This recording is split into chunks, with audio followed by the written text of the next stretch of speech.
Hey, welcome back. This is Casey once again, also known as Cinema Fromage. Let's play some video games and whatnot.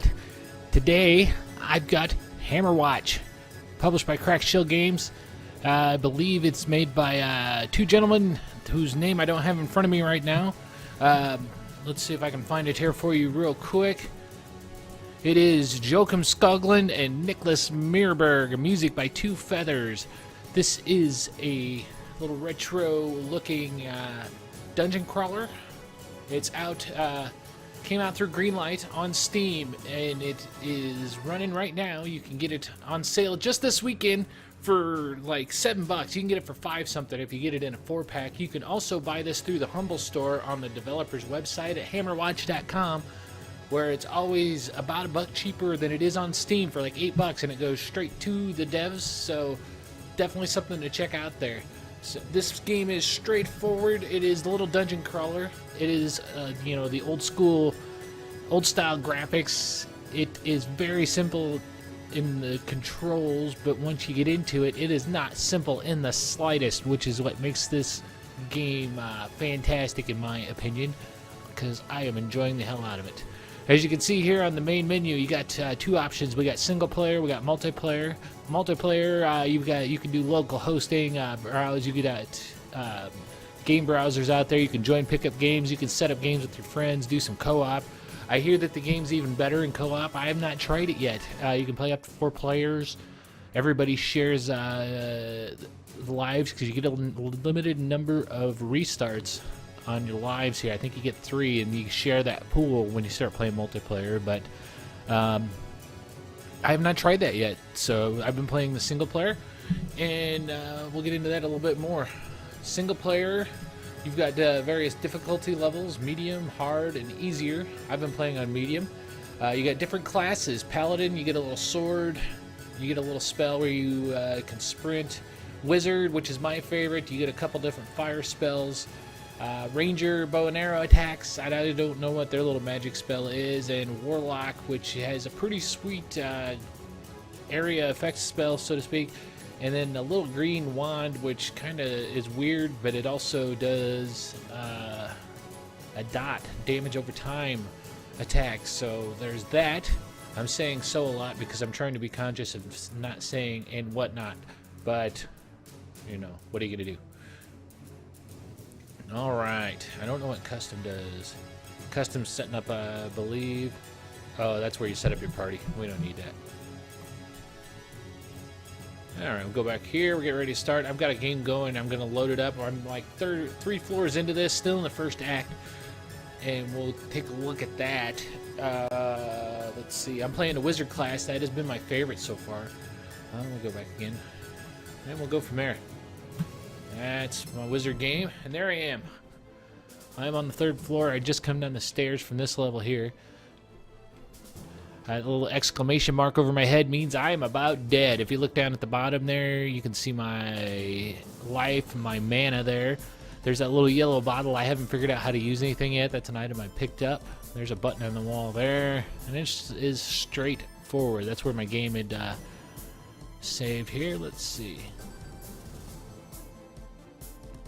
Alright, that's our map there. You hit with the select button. I'd highly recommend playing this game with your gamepad. It makes a big difference. If you don't have a gamepad, as they like to say on the Something Awful forums where I hang out a lot, it is 2013. Buy a damn gamepad. It's worth it. Let's see here. We're going to move around. These are little mana icon gems that you can pick up to replenish your mana. You get little apples laying around for your health.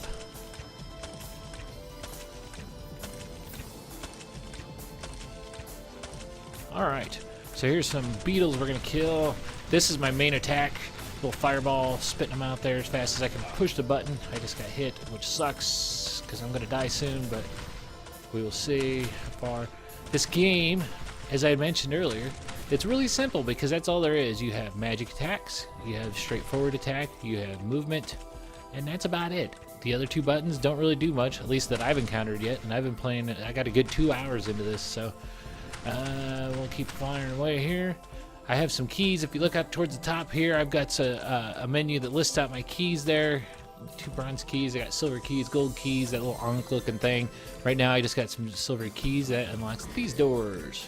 You can pretty much match up the colors. It's not too bad there. Ooh, got some help. You get gold and such from the bucket. Some rich stuff.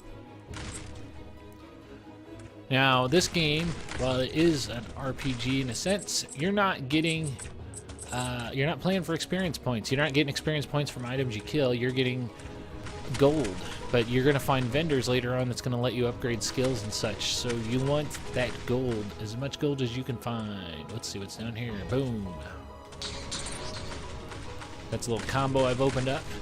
That's different powers I have unlocked and bought from vendors with that combo, and it's from if I kill like 10 creatures in a row, my combo kicks in. I've got 2 combos. One of them that lets me hit a little harder and move a little faster, and then the other power that's in there heals me while I'm in a combo mode, which is handy because you're going to need a lot of healing.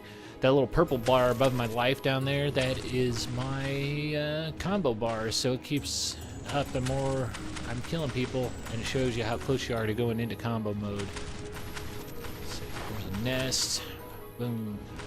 Now this game, it doesn't look like much on the surface, and like I said, the controls are super easy, but the game is brutal.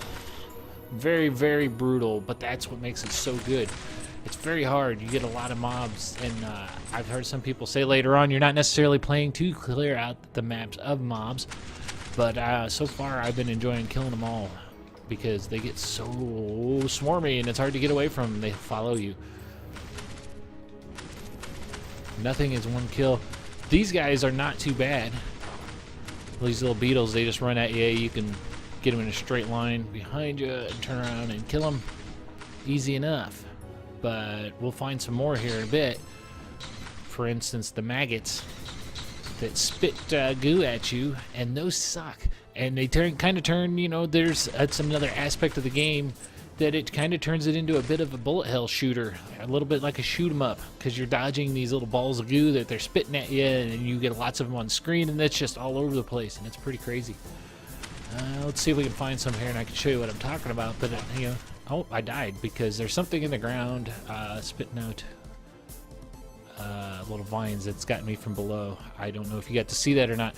So this is where the hardness comes in, because I've used up my control restarts there, so I could go back here, go back and load, and it kicks me all the way back here. So all that stuff that we picked up and killed off before, it's gone. I gotta redo it again. That's what's the other thing that makes this game so brutal. It is very, very unforgiving.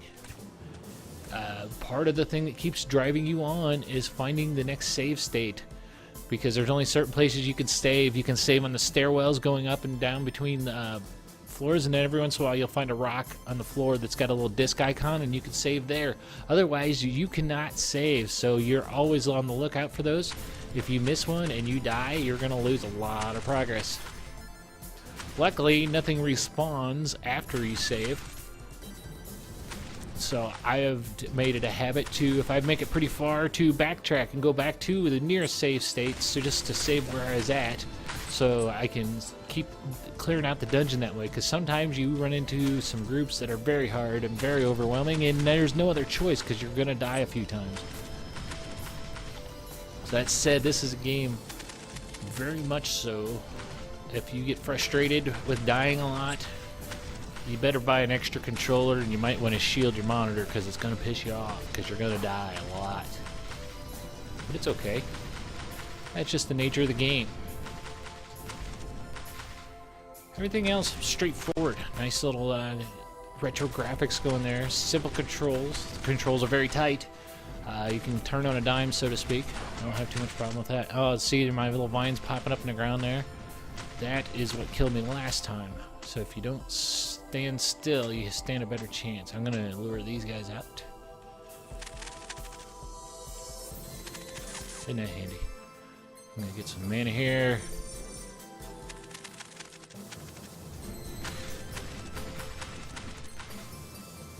There we go. It's always hard as a wizard because, you know, wizards are not known for their big suits of plate mail and everything else to keep them safe. No, they go at it raw. Oh, see, I died again. So I just lost all that progress. And that's it in a nutshell, really. We'll try one more time here while you guys are with me. Go back again. Actually, let's do this. We'll quit. I'm going to go back and I'm going to show you a couple of the other classes. So, Ranger. I haven't tried the Ranger yet, so let's try him. We don't even have to save this. So this is the start of the game. He shoots arrows. Oh, he lets off bombs. Isn't that handy? There's a bomb in the box there. That's never cool. Yeah, handy. There's been a couple spots in the walls that look like they could be holes, and I'm wondering. Been curious about that because I haven't found bombs or anything like that I can pick up on my wizard character. He's a little harder to line up shots, it seems. I do better with that area of effect on my spells because I'm not the most precise gamer in the world. Spray and pray, that's my motto. Who needs aiming?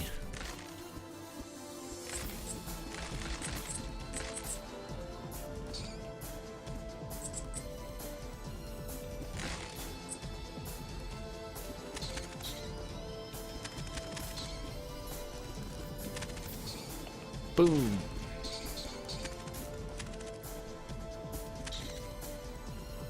There you go. So, again, much like we showed you before, just running around, killing some dudes, running from some bugs. Nice and straightforward.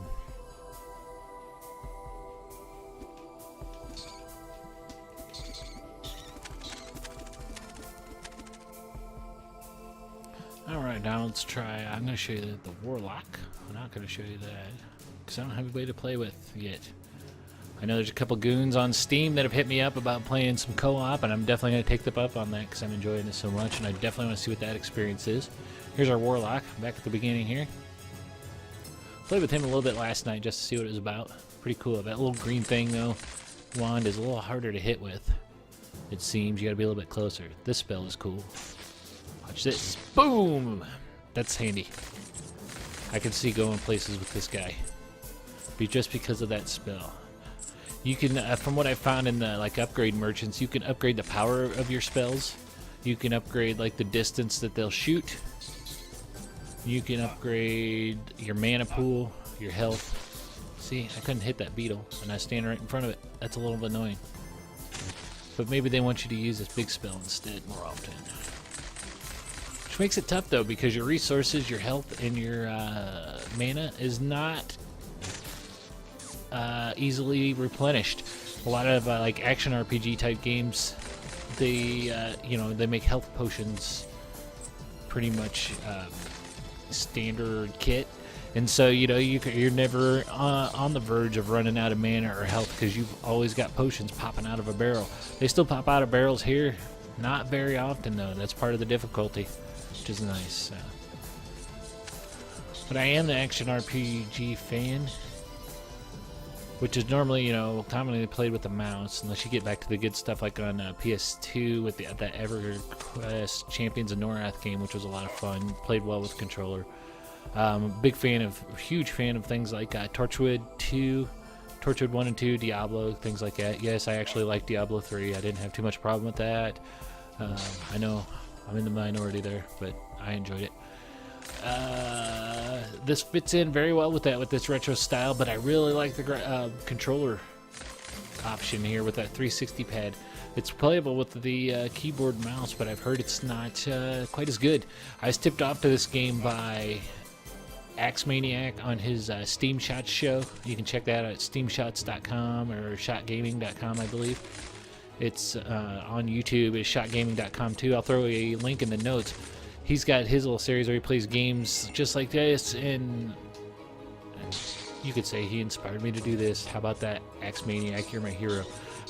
He pointed this out, and he had similar comments too about the comparison between the keyboard and the controller, 360 pad controllers, so works out pretty good. And finally, I'll show you the Paladin here. He is your straightforward hack and slash action RPG guy as much as you'd think. Got a little sword. You get a little sprint there for your magic attack. Boom. See? I can kill boxes like a mofo. There. See? So he's alright. I haven't found a way to block with him, which would be handy in those moments when we find the maggots and they're spitting gunk at me. That'd be really handy to have, is be able to block with a shield. But let me see if I can find those guys for you and I can give you an idea what I was talking about. Probably not, because I'm not getting any keys or nothing.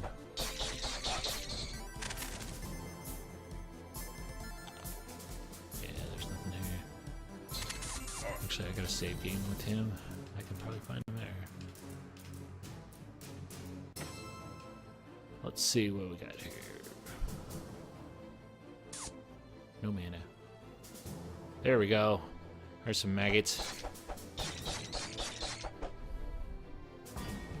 Alright. Let's open this up. Come over here and get their attention. Boom, now watch. They're gonna start spitting these little goo balls at me, and you gotta start dodging those while you attack. Which is even harder with the Paladin because you gotta be up front. Looks like if you position yourself just right, you're gonna block automatically, because I can hear them hitting that shield.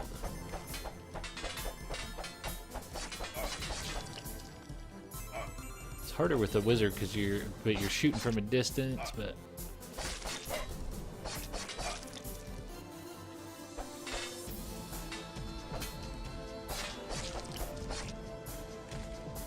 so there you have it, folks. That's Hammerwatch, Crack Shell Games.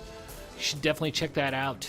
It is a great time, and again, you can have that if you buy it at the publisher's website at hammerwatch.com. You can get it through the Humble Store for an even $8, and it goes straight to the publishers, and you still get a Steam key. So, you know, it's still tied in that with all your friends there and everything. You could buy a 4-pack for like $25 and split it up between you, and you get it for even cheaper. Right now, it's on the Steam sale, Steam Greenlight sale, going through September 2nd. So, depending on when you watch this, it may come soon. You know, it may not be on sale then, but if you're catching that this weekend, I would definitely say pick it up while it's cheap. It's a steal, and that's a good deal. So, hope you enjoyed. Be sure to follow me on Twitter at KCBGH. You can find me once a week on the Bloody Good Horror podcast at www.bloodygoodhorror.com, where we talk about new horror movies in the theater. How about that? You can find me once a month at 1951downplace.com, talking about Hammer horror movies. I am on Twitter a lot. You can find me on Steam. It's Cinema Fromage. So come join me. Say hi. Send me a friend request on Steam. I'm always down for some co-op games. Until next time, bye-bye.